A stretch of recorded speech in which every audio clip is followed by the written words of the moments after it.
What's up, and welcome back to Interpreting the Stars, where today we're bringing it back to our bi-weekly Hunger Games Rewatch Marathon with the final film in the franchise, The Hunger Games Mockingjay Part 2. I think out of all the films, this is the one that I've seen the least. I actually think I've only seen it once, to be honest with you, which is honestly kind of shocking because with my second viewing, I actually think most of it is solid. And that's not a brandishment, so let's get cracking. This review is brought to you by the word of the day, brandishment. Flattering speech intended to coax or influence. The Hunger Games Mockingjay Part 2 centers on Katniss's final attempts to bring an end to the broken system in Panem by leading a team into the capital in an effort to assassinate President Snow. Preparing for just that, President Snow transforms the capital itself into a kind of Hunger Games filled with unpredictable, deadly traps on every corner and watches as he anticipates will be the end of the Mockingjay. As I said, I think this film is more or less solid. It's not perfect by any means, as it's still nothing that feels like a complete story from beginning to end.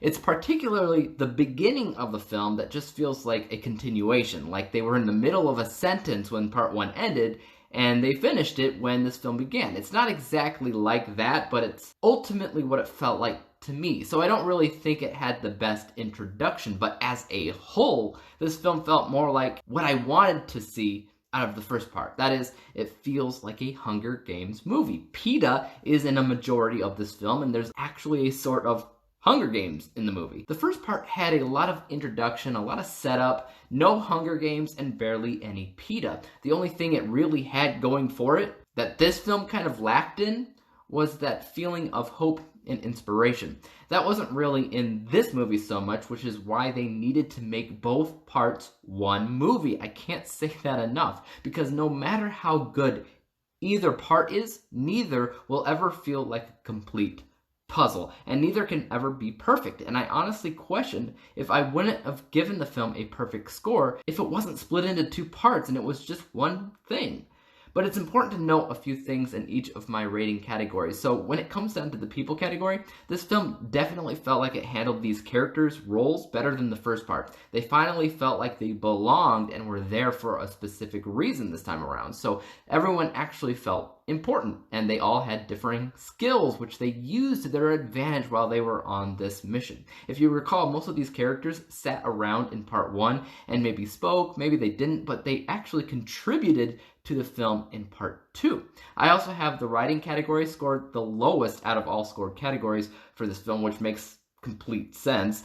It's ultimately an incomplete film. They have a plan of action, which is great, but that plan of action seems really basic because you don't feel much depth surrounding it because Katniss isn't so much a beacon of hope anymore. Everything regarding behind the scenes was mostly done really well. The look and sound of the film is top-notch, but then again, it always has been for this franchise. The narrative arc is perfectly fine other than the lack of the introduction. More than that, this is a sequel with finality, and sometimes franchises have a lot of difficulties with finality because they always want the ability to continue if they can, because money.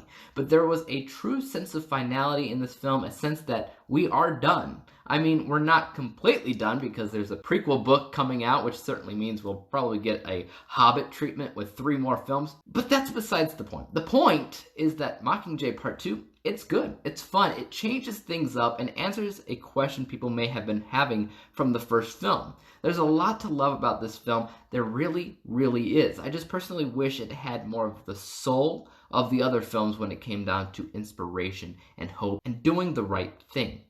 Not so much, but I'll live. I gave The Hunger Games Mockingjay Part 2 a score of 92%, 92 out of 100 possible stars, granting it the letter grade of A-, which, by the way, is a lot higher than my original score of 78%. I think that was due to expectations and the fact that it felt like an incomplete film still. But now, I think it holds up. I think it stands on its own with its own story goal. It's just not everything it could have been, if that makes any sense. Anyways, I should be posting a ranking video to my channel pretty soon. I don't usually rank franchises less than 5 films because the videos just won't be very long, but I think I'll change that rule. Ranking videos is fun. Until then, guys, let me know your thoughts on Mockingjay Part 2, and heck, Part 1 while you're at it. Let me know which one is your favorite out of the 2. As for YouTube, you know what you should do. Hit the subscribe button if you like this review because there's more like it coming out. Hit the thumbs up button because that always helps on my channel, and don't forget about the little bell icon because that'll help notify you when I come out with my next review. And until then, peace out!